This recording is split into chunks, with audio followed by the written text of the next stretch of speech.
बंदूकां अगे खलो के वो डोली नहीं, रोई नहीं, चीकी नहीं, वड्डी सारी चादर च लपेटी हुई हवा दी धी बहादरी दा पहाड़ बन के पहाड़ां दे विच खलोती सी। ते फिर ढेर सारे असला बुरदार चार चफेरे उहदे खलो गए ते उन्हां इक्को दम इंज गोलियां वर दित्तियां जिवें दुश्मन उत्ते चलाईयां जांदियां ने ते ओह मिट्टी नाल मिट्टी हो गई। अस्सलाम वालेकुम नाज़रीन, भुलेखा टीवी दे नाल मैं आज़म तौकीर। वाक़या बड़ा दुख वाला भी है और सोशल मीडिया के उत्ते स्ट्रीम मीडिया के उत्ते बड़ा इस टाइम मौजू बनया होया वे जिहड़ा क्वेटा दे विच होया है। एक लड़की ते गोलियां चलाईयां गईयां ने, उहदे नाल दे बंदे ते गोलियां चला के उन्होंने मारिया गया है। ये वाक़यात वैसे तो रोज़ाना हो रहे हैं लेकिन रिपोर्ट कोई कोई वाक़या हुंदा है। अच्छा, ये वाक़या जो हुंदा है उस तो बाद सोशल मीडिया ते आउंदा है, उहदे विच बड़ियां ढेर सारियां गलत फहमियां भी ने इस वास्ते कि सोशल मीडिया के उत्ते सुनियां सुनाइयां ज़्यादातर गल्लां हुंदियां ने, बकायदा रिपोर्टिंग नहीं हुंदी। तो कुछ लोग ने जिहड़े बकायदा रिसर्च करते हैं कि बेसिकली वाक़या है कि ते होया क्यों है। इस लड़की का नाम सी बानो, जिदा कि शीतल दसिया गया लेकिन वह नाम है बानो, और मुंडे का नाम जिहड़ा है सोशल मीडिया ते ज़रक दसिया गया जबकि वह नाम है एहसान।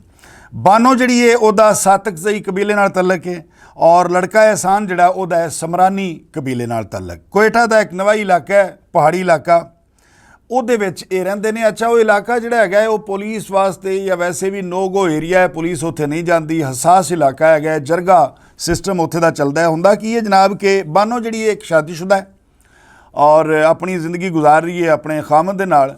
फिर की हुंदा है कि एहसान नामी लड़का जिहड़ा समरानी कबीले दा है उहदे नाल इहदी हैलोआय हुंदी है ते ये दोवें घरों नस जांदे ने। जदों ये घरों नस जांदे ने कुछ अरसा गुजरदा है, फिर एक जरगे राहीं पंचायत राहीं कुड़ी जिहड़ी है उहनूं वापस लिआया जांदा है। कुड़ी वापस आ जाती है अपने खामन दे घर, फिर वसन लग पैंदी है और अमन सकून हो जाता है। मुंडा जिहड़ा वो बदस्तूर नस्या है।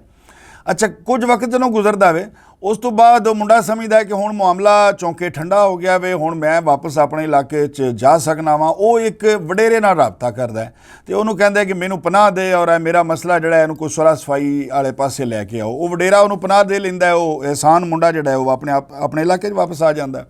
सातकजाई कबीला लड़की का जिहड़ा बानो दा उन्होंने जदों इस गल का पता लगता है कि एहसान वापस इलाके च आ चुकिया वे और फलाने वडेरे कोलों ने पनाह लई हुई है, तो वह वडेरे उत्ते जाके सातकजाई कबीला चढ़ाई कर दिंदा है कि ये साडा मुलजम है, इन्हें साडे नाल ज़्यादती कीती हुई है, साडे हवाले कर दे।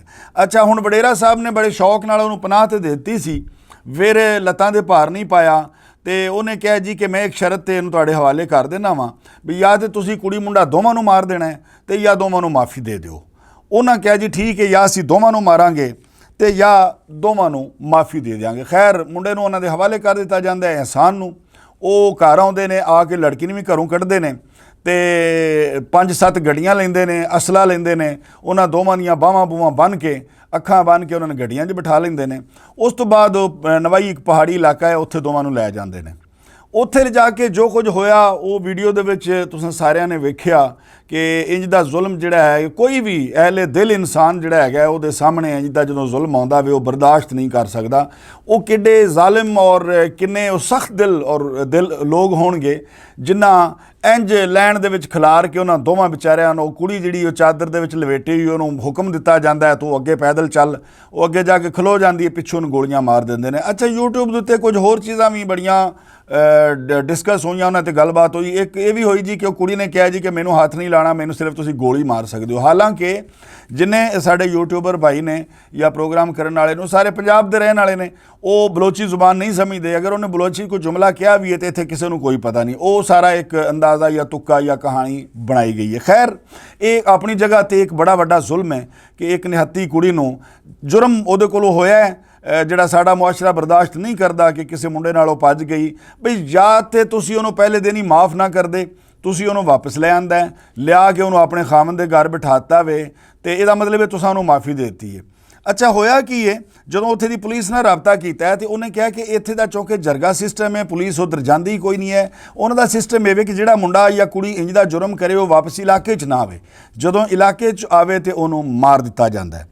ये एक औरत की कहानी नहीं, इंज दियां कहानियां साडे आल दुआले किनरियां खिलरियां पईयां ने और अज भी ਜ਼ਮਾਨਾ ਜਹਾਲਤ ਦਾ ਅਰਬ ਮੁਆਸ਼ਰਾ ਜਿਹੜਾ ਹੈ ਵੇ ਉਹ ਅੱਜ ਵੀ ਇੰਜ ਦੇ ਇੰਜ ਜਿਹੜੇ ਸਾਡੇ ਸਾਹਮਣੇ ਖਲੋਤਾ ਹੈ। ਅਰਬ ਮੁਆਸ਼ਰੇ ਦੇ ਵਿੱਚ ਨਬੀ ਕਰੀਮ ਸੱਲੱਲਾਹੁ ਅਲੈਹਿ ਵਸੱਲਮ ਦੀ ਆਮਦ ਤੋਂ ਕਬਲ ਉੱਥੇ ਜੋ ਕੁਝ ਹੁੰਦਾ ਸੀ ਉਹ ਅਸੀਂ ਕਿਤਾਬਾਂ ਵਿੱਚ ਪੜ੍ਹਿਆ ਵੇ ਕਿ ਬੱਚੀਆਂ ਜੰਮਦੀਆਂ ਸਨ ਤੇ ਉਹਨਾਂ ਨੂੰ ਜਿਉਂਦਿਆਂ ਹੀ ਕਬਰਾਂ 'ਚ ਦਫਨ ਕਰ ਦਿੱਤਾ ਜਾਂਦਾ ਸੀ।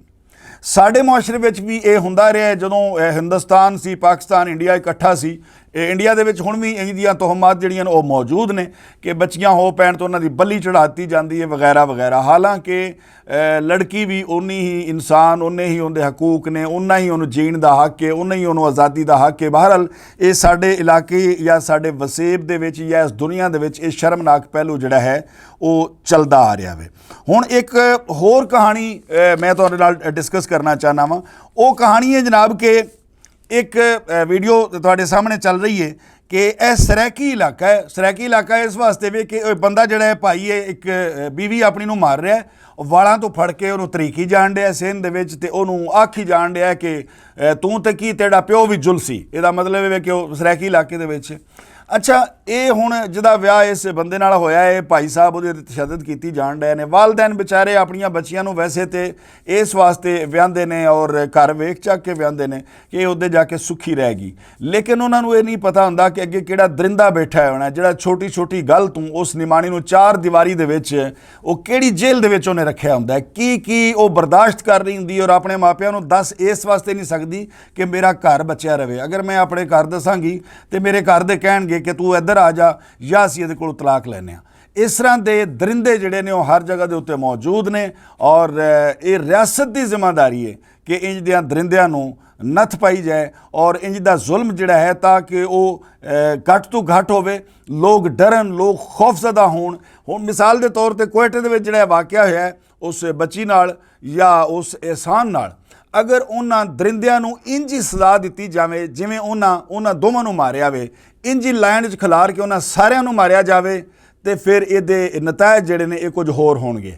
ਤਾਂ ਆਇੰਦਾ ਜਦੋਂ ਕੋਈ ਇਹਦੀ ਹਰਕਤ ਬੰਦਾ ਕਰੇਗਾ ਉਹ 100 ਵਾਰੀ ਸੋਚੇਗਾ ਕਿ ਅੱਜ ਮੈਂ ਕਰ ਰਿਹਾ, ਕੱਲ੍ਹ ਨੂੰ ਇਹ ਮੇਰੇ ਨਾਲ ਵੀ ਹੋਣਾ ਵੇ। ਆਖਰੀ ਇਤਲਾਤ ਤੱਕ ਇਹ ਵੇ ਕਿ ਇੱਕ ਵਡੇਰੇ ਨੂੰ ਗ੍ਰਿਫਤਾਰ ਕਰ ਲਿਆ ਪੁਲਿਸ ਨੇ ਇਸ ਕੇਸ ਦੇ ਸਿਲਸਿਲੇ ਵਿੱਚ। ਵੇਖੋ ਹੁਣ ਅੱਗੇ ਕੀ ਬਣਦਾ ਹੈ, ਉਹਨਾਂ ਵਿਚਾਰਿਆਂ ਨੂੰ ਇਨਸਾਫ ਮਿਲਦਾ ਹੈ ਜਾਂ ਨਹੀਂ ਮਿਲਦਾ।